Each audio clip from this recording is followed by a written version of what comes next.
So this summer, I had the good fortune of visiting the Font de Gomme caves in France, where they have these extraordinary prehistoric cave paintings. And on one of the cave walls, next to these beautiful red and black bison and mammoths, is a handprint. The 12,000-year-old handprint, clearly visible on a rock, the outline of this handprint. And I found this profoundly moving. Suddenly, that distance of a dozen millennia between me and this other human being didn't seem so great. And it got me thinking about the world this ancient ancestor of ours inhabited, and how and why our lives are so different today. And a lot of this difference, I think, comes down to technology. Humans using their knowledge to invent useful things and solve problems. The world we have today, the comfort we have, and the things we're able to do are the result of millennia of effort, billions of people, each generation building and improving on what came before. And for a long time, we used technology to leverage our physical effort. So if we think about the development of agriculture, for example, we moved from a society in which most people were spending most of their time gathering food to a society in which a small number of people were able to produce enough for the whole population, freeing others to invent other useful things: pottery, weaving, metalwork, development of literacy. And of course, over time, we got much, much better at using technology to leverage our physical effort. First using better and better tools and then machines to do work that we'd otherwise have to do by hand. And eventually, of course, the rise of mechanized manufacturing, using machines to produce and shape goods on a much grander scale. And this all had the effect of amplifying what we were capable of, allowing us to do far more than we'd otherwise be able to do. I had an experience recently which really, brought this home to me. On that same trip where we'd seen those beautiful cave paintings, we were on a 7-day hike. And I felt at the time, and my aching feet were certainly telling me, that I was walking a substantial and impressive distance over those 7 days. But on the way back, we drove. Covering that distance we'd cover over that long 7-day period in a comfortable and disappointingly short car journey. I think it was under an hour. And that really impressed upon me how profoundly technology we take for granted extends our reach and our ability to act in the world. And so, for most of our history, we use technology to leverage our physical effort. But over the last few decades, with the rise of information technology, we've increasingly been using technology to leverage our mental effort. Think of the internet as a communal database of humanity's knowledge, allowing us to find the solutions to common problems rapidly without having to come up with those solutions from scratch every time. And the development of electronic, rather than just material goods, was also a major turning point in our ability to leverage our efforts as a species. If a farmer grows an apple and I eat it, no one else can eat it. It's used up. If you take a book out of the library, I can't take that same physical book out at the same time. But if we had an electronic copy of that same book, we could all read it at the same time. The remarkable thing about electronic goods is that they're infinitely replicable. When they're used, they're not used up.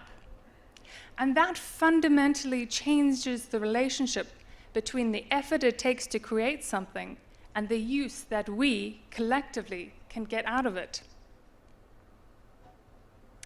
And of course, AI, the next technological frontier, and something which is going to have an enormous, and is already having an enormous impact on that ability to leverage our mental effort.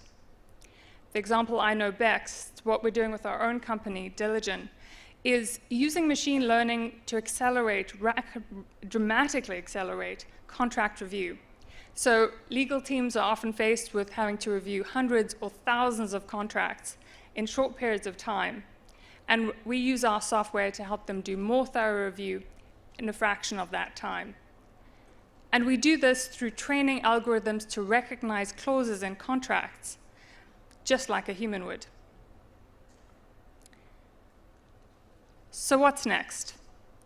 If we think back to our example from earlier about the dawn of agriculture and how we moved from a society in which most people were spending most of their time finding food to a society in which we were able to gather that same amount of food much more efficiently with much fewer people, I wonder if today, as we're increasingly able to do everything we currently do with much less effort, and I think AI is a big part of this, how we might reinvest our spare energies into building new life-enhancing things that we've never built before and perhaps have not yet even imagined. Thank you. I will take some questions if there are any.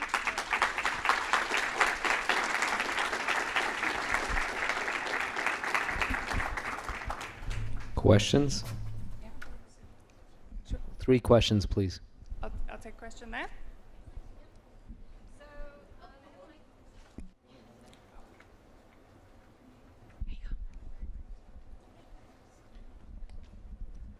Thank you. I just wonder if you can give an example of how e-goods have differed from a lot of the, tangible physical advancements that have disrupted other industries. Yeah, sure thing. So if we go back to our Paleolithic flint, our original cutting-edge technology, so if we imagine the creator, whoever made this tool, let's imagine that they could get, they could leverage their effort 100-fold with this. It's a physical object. If you want to make another one, you have to physically make it from scratch. It's going to blunt over time, and it can really only be used with by whoever made it and maybe a few other people. Now think, and so let's imagine they leverage their effort 100-fold. So if we weigh the time it makes to make this tool compared to having to do all that wood chopping and pelt skinning and nut cracking by hand. And then let's imagine software. When you need another copy of software, you don't actually have to make it from scratch. You can make a copy. That's very powerful. And when you use it, when people use it, it doesn't get used up.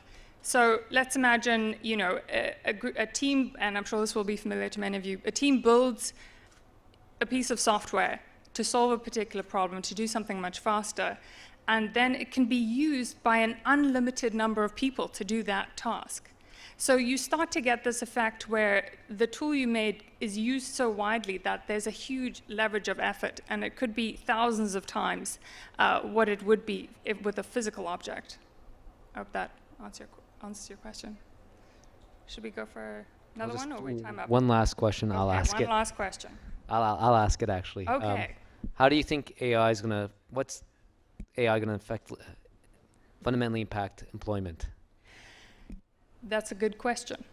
And what I've tried to show you through this little very, very quick history is whenever we've had technology come in and do the things that we're currently doing better so that we need less people to do it, we as a species have just done other things. We've invented other things. We're very creative. We're resilient. We're not just going to be like, oh, well, that's all done. Now we have nothing to do. There's infinite things that we could do.